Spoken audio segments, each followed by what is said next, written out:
The raven arrived at Winterfell under a sky choked with grey, its wings heavy with snow and secrets. Maester Wallace brought the letter to Lord Eddard Stark just past midnight. The ink was still wet. The wax bore the Targaryen seal. Ned stared at it, unblinking, for a long time before he dismissed the Maester with a simple nod.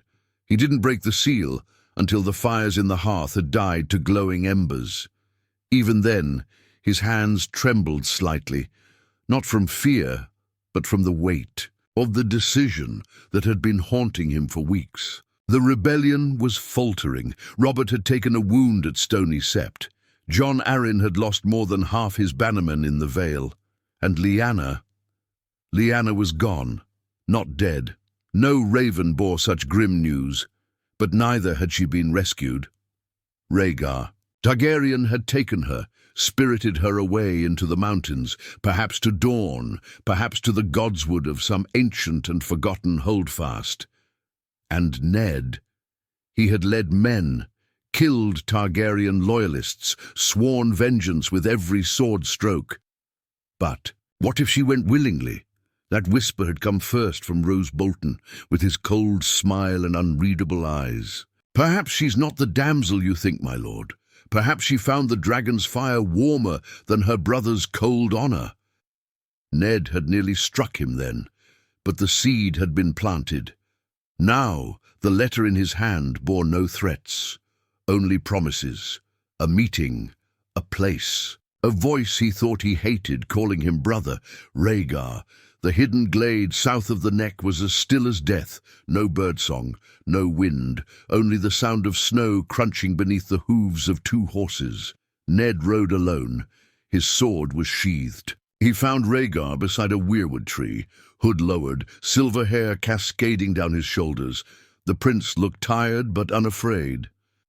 "You came," Rhaegar said softly.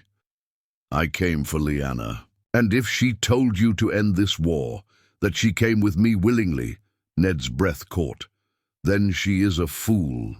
Or perhaps," Rhaegar replied, stepping forward, "she sees a future beyond your rebellion, a future that doesn't drown Westeros in blood." It was then that Ned saw her, alive, unbound, watching him from behind the weirwood trunk, hands cradling her swollen belly. She was pregnant. They spoke until dawn, though the words were few. Rhaegar spoke not of thrones but of cycles, of madness passed from father to son, of winter and prophecy. He spoke of Jon Arryn's thirst for power, of Robert's hatred for all things Targaryen, and he offered Ned something no rebellion could: peace. "Your men will die," the prince said, "for nothing. My father is already dead in spirit. I've taken the crown. When the time comes, I'll end him myself." It was treason, it was madness, but as the sun rose behind the trees and shone on Lyanna's face, Ned Stark did something he'd never imagined. He bent the knee. They called him a coward when he returned to Riverrun. Whispers trailed behind him like a curse. Robert shouted in his face, blood still crusting on his sword from the last battle. "You bent to the dragons!" Robert roared. "You turned your back on Lyanna." "I did what I must," Ned said. "She's alive, and she does not want this war." Robert struck him across the mouth. The blow didn't matter. What mattered was the break, the severing of oaths. Stark and Baratheon, no longer brothers. The next day, Ned's bannermen pulled back. The North would not fight. When the Mad King was slain by his own son's hand, it was not Robert who took the Iron Throne. It was Rhaegar. Robert fled south, humiliated, hunted. Jon Arryn died at the gates of King's Landing, pierced by 10 spears. The rebellion died in the mud. And Ned Stark, he returned to Winterfell with secrets that would never leave his lips, secrets that made him Warden of the North under a Targaryen banner, secrets that kept Lyanna alive, her son hidden under a false name. The world praised his loyalty. But in the quiet hours, staring into the cold tombs of his ancestors, Ned Stark remembered the price of peace, and he wondered if the North would ever forgive the wolf who bent the knee. The North grew quiet after the war ended, not peaceful, but quiet. Whispers replaced war cries, and Ned Stark became a symbol of something few in the realm understood. To the lords of the South, he was the wolf who chose peace. To the men of the North, he was the wolf who bent the knee. Winterfell remained untouched by fire and blood. The fields still yielded grain. The small folk still sang of the old gods, but the loyalty of his bannermen had turned to wary silence. The Karstarks withdrew to their keeps and stopped sending their sons to foster. The Manderleys honoured their oaths, but spoke often of the false spring. And Roose Bolton, he watched, always watched. His silence spoke volumes. Ned returned home a changed man. The look in his eyes had shifted, as if something sacred had been buried deep within him. He had brought with him an infant boy, swaddled in southern cloth, claiming it was his bastard from a war-born mistake. Catelyn never believed him, but she bore the insult quietly, with that tight smile northern women wore when their hearts were breaking. The child's name was Jon Snow, but in truth he was no bastard. He was the child of Rhaegar Targaryen and Lyanna Stark, a boy with ice in his veins and dragon's blood in his bones. Ned had made a pact with Rhaegar, and in return for peace, he promised to keep the boy hidden, raise him in the north, far from the court's politics and the Red Keep's rumors.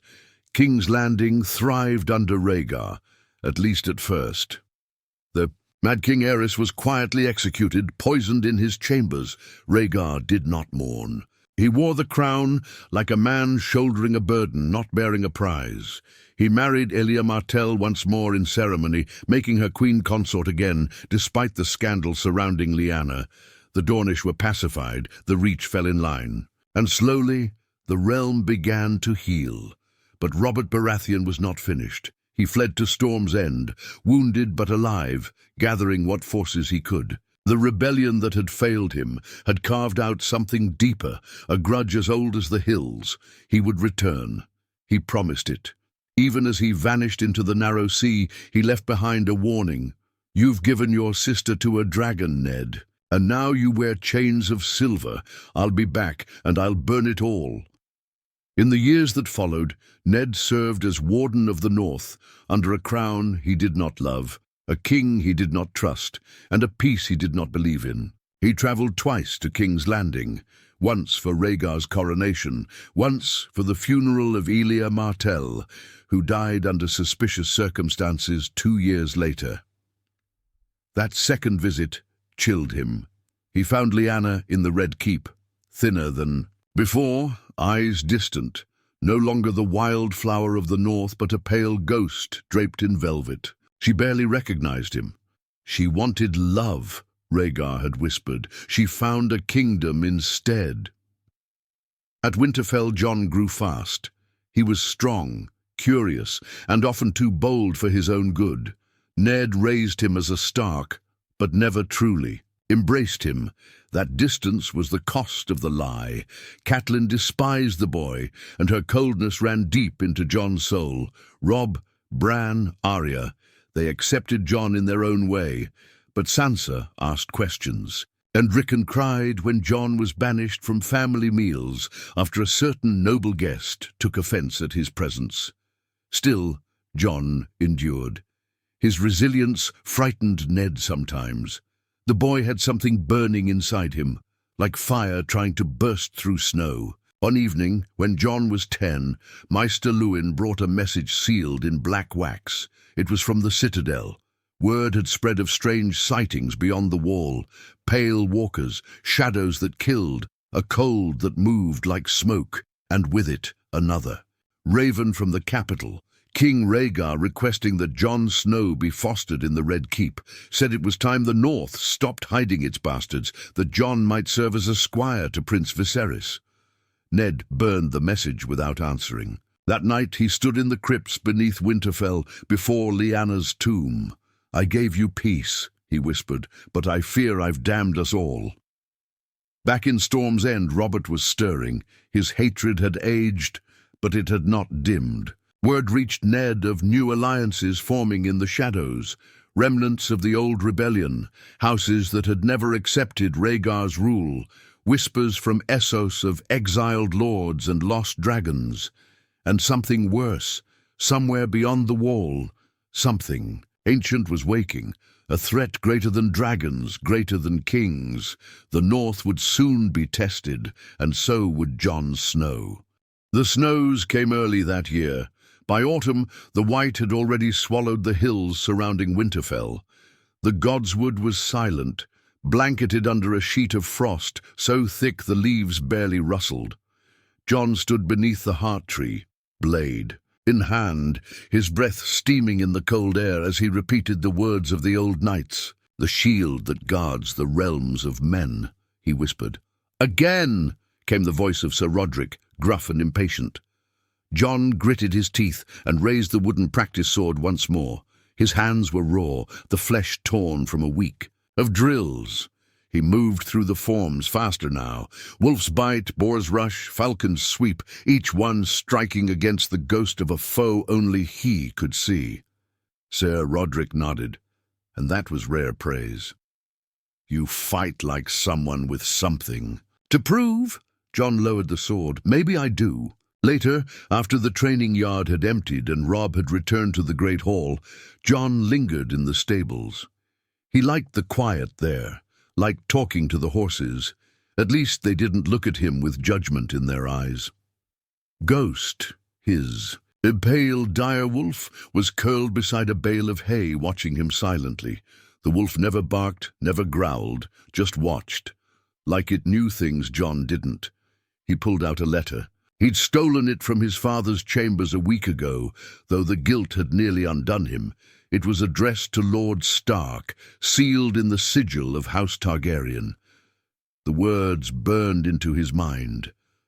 "The boy is of royal blood. The time will come when the truth must serve the realm, not the lie. He is the prince who was promised, whether you believe it or not." Jon didn't understand it completely, but he understood enough. He was no bastard, or at least not the kind they claimed he was.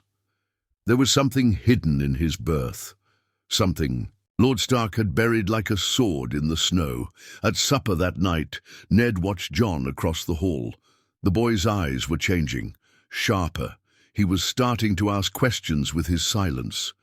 Catelyn didn't speak to Jon. She hadn't in years. Her glances were daggers. When Jon excused himself early, Arya tried to follow, but Catelyn's hand shot out like a viper. "Let the boy eat alone. He's used to it." Ned said nothing. He had made 1,000 small betrayals to preserve one massive lie. Each one felt like a drop of poison in his veins. Later that night, as the wind howled through the battlements, Ned found Jon in the crypts. The boy was staring at Lyanna's statue. "She's the only one who doesn't look down on me," Jon said quietly. "I don't know why." Ned hesitated, then stepped forward. "Because she'd have loved you." "Who was she to me?" Ned's breath caught. "You're too young." "I'm not. I read the histories. I listen. I'm not blind. I'm not stupid." Silence stretched between them like a drawn blade. "Was she my mother?" Ned looked away. "No." Jon's face fell. A single answer, and yet it broke something in him. But then Ned's hand landed softly on his shoulder. "But you are not what they say. You are more than that.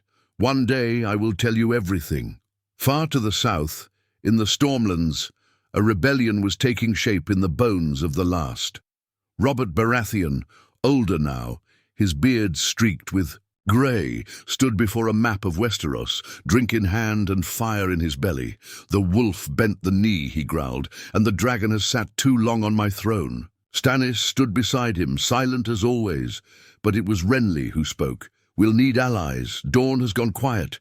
The Reach is restless, and Essos—" "I don't need Essos," Robert snapped. "I need fire, and I need it now." Word of Robert's rise came on cold wings to King's Landing, and Rhaegar summoned his lords. But this time, He didn't send ravens to Winterfell. He sent riders. 3 black-cloaked knights arrived at Winterfell's gates a week later. Their horses were steaming, exhausted from the journey. One bore a Valyrian steel sword. Another wore a dragon sigil so polished it shone like flame. They brought a summons, not for Ned Stark, for Jon Snow. "The king requests the boy's presence," the knight said. "He is needed in the capital, immediately." Ned stood between them and Jon. "He is not ready." "It's not a request, Lord Stark," the knight replied. "It's a call to destiny." Ned had sworn to protect Jon, to raise him in silence, away from the wolves and dragons. But that night, alone in the Godswood, he knew the truth. The war was not over. It had simply been paused. And now the realm would burn again. And Jon was standing in the path of the fire. The journey south was a bitter one. Snow gave way to frostbitten roads, and frost to wet, miserable rain as Jon and the 3 Targaryen riders pushed through the neck. He didn't speak much during the ride. Questions weighed on his mind, heavier than his sword. Ghost followed quietly, never leaving his side, silent as the grave. The lead rider, Sir Ryan Velaryon, was courteous but distant. "You'll be safe in the capital," he said once, when Jon asked why the king had summoned him. "But safety is not the same as comfort." That was the only answer he got for days. King's Landing rose like a wound against the grey sky, massive, bloated, and pulsing with life and lies. Jon had heard tales of it in the north, most of them foul. As the city gates opened and the smell of fish, piss, and roasted lamb assaulted his senses, he realized none had done justice to the chaos. Red Keep loomed above it all, its stone walls hiding whispers sharp enough to cut throats. He was led through halls of red and gold, past guards in black armor with fire sigils, until finally brought before the throne room. It was late evening. The light from 100 torches made the room shimmer, as if the walls themselves breathed fire. And there, on the Iron Throne, sat King Rhaegar Targaryen. His silver hair was longer now, threaded with white at the temples. His violet eyes didn't carry madness, but something colder, burden. He looked less like a dragon lord and more like a man who had forgotten how to sleep. Jon fell to one knee. It felt wrong. "Rise, Jon Snow," Rhaegar said. Jon stood slowly, fists clenched at his sides. "You are not here to serve," the king continued. "You are here to learn who you truly are." That night, in a chamber overlooking Blackwater Bay, Jon sat alone as a maester laid out scrolls and records, birth ledgers, ravens from dawn, letters sealed by Lyanna's hand. Each one stripped away a piece of his identity. He wasn't Ned, Stark's bastard. He wasn't Snow. He wasn't nothing. He was Jaehaerys Targaryen, son of a dragon and a wolf, the last legitimate male heir to the Iron Throne. Jon couldn't sleep, couldn't eat. He stood at the window, watching the flicker of lights across the city, wondering if any of them were like him. Lost, lied to, born into a story written by others. Ghost sat at his feet, sensing the storm inside him. Over the next weeks, Rhaegar introduced Jon to court life. He was presented as a ward of the king, not a prince. Whispers flew, of course. He had Stark blood, they said. The resemblance was too strong, but no one dared speak it aloud. Viserys resented him immediately. The young prince, spoiled, spiteful, with none of his brother's restraint, watched Jon with the eyes of a cat sizing up a rival. "Snow," he'd spit. "Still a bastard, no matter what name they pretend you have." Jon never responded, but he trained harder, studied longer, waited quietly. He didn't care for titles, but he knew one thing. Viserys was weak, and the realm didn't need weak men. Queen Aelia was kind, too kind. She asked about Winterfell, about the snows, about Arya. Jon told her little. He had grown cautious, but one evening in the gardens, Aelia offered a truth he hadn't expected. "Your mother loved your father," she said softly. "It wasn't a kidnapping. It wasn't war. It was a choice." Jon didn't know what to do with that.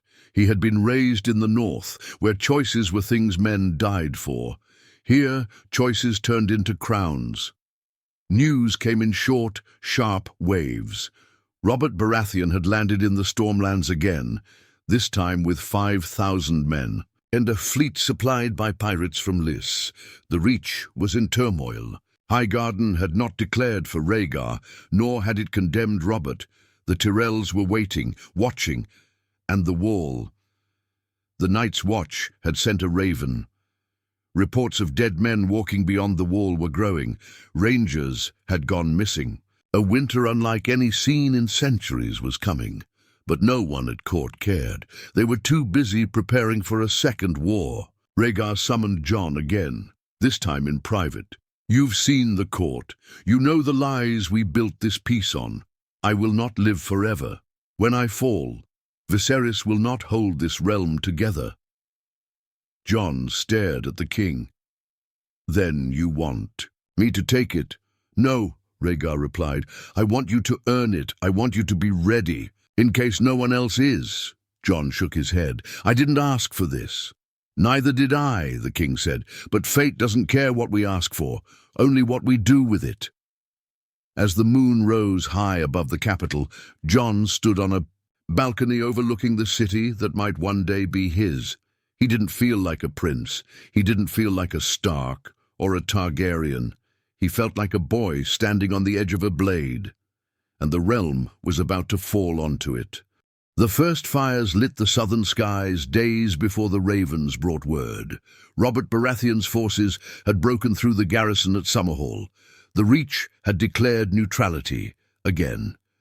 King Rhaegar's peace, the fragile, fractured thing it was, had splintered under the weight of old grudges and new ambitions, and now Storm's End burned.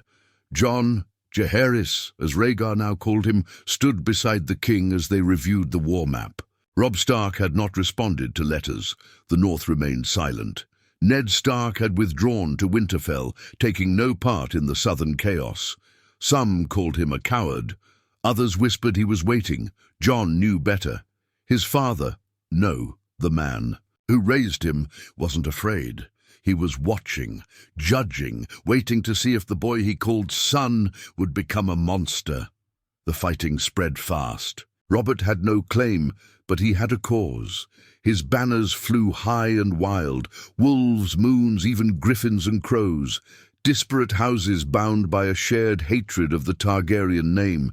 He moved like a storm, carving a path toward King's Landing with a fury the crown had underestimated. Rhaegar gave the order to muster the royal army. Jon rode at his side. The people of the capital lined the streets as they marched out, some cheering, most quiet, eyes hollow from the memory of the last war. Jon saw fear in their faces, not of Robert, of fire, of dragons, of history repeating itself. They met Robert near Blackhaven. The king's army was larger, better armed, but weary. Robert's men fought for hate, Rhaegar's for legacy. The battle was chaos. Jon killed his first man that day, then another and another. He lost count after 5. Blood soaked his blade, his cloak, his thoughts. He found himself face to face with Stannis Baratheon, whose eyes were as dead as the corpses around them. "You're no king," Stannis growled. "I never wanted to be," Jon said. They fought, like ghosts, silent, brutal. In the end, Jon spared him, barely. Ghost took the rest of Stannis' men before they could regroup. The turning point came when Robert himself charged into the fray, his warhammer swinging like judgment from the gods. He cracked Prince Viserys' skull with one blow. Jon reached his uncle too late. He only saw the body fall, blood pooling like a crown. Rhaegar didn't weep. He simply turned and rode straight at Robert. Their duel lasted minutes, but felt like hours. Silver and gold against black and steel, fire and thunder. Rhaegar fought with grace, Robert with rage. In the end, rage won. Rhaegar fell beneath Robert's hammer. The sound of bone shattering echoed like the breaking of a kingdom. Jon screamed, not in fear, but in fury. He charged, blade raised. But Robert did not kill him. Instead, the older man looked at him and said, "You're just a boy." Then he turned and walked away, leaving Jon kneeling beside the broken body of his father. King's Landing surrendered before dawn. Elia Martell and her children were placed under guard. The small council declared Robert king. Jon was offered exile, but he refused. "I will not run from who I am." So Robert gave him a choice: bend the knee and serve the realm, or be named traitor and hunted to the ends of the earth. Jon kneeled, just like Ned once had. But something in him broke. He returned to Winterfell, not as a prince or a bastard, but as something in between. Catelyn still would not look at him. Arya cried when he told her he wasn't really her brother. Bran didn't understand. Ned met him at the gates, face unreadable. "You did what I once did," Ned said. "For peace." Jon didn't answer. He couldn't, because it hadn't brought peace. Not really. Years passed. Robert ruled, fattened and faltered. The realm remembered Rhaegar with silence. Viserys became a ghost story. Elia returned to Dorne. The dragons were gone. But the wall whispered of other things, dead things. And Jon Snow, Jaehaerys Targaryen, took the black, not to run, but to prepare, for a war not of crowns, but of ice and death. He left the South behind, the lies, the betrayals, the thrones. In the end, he chose the North, because only the cold remembers.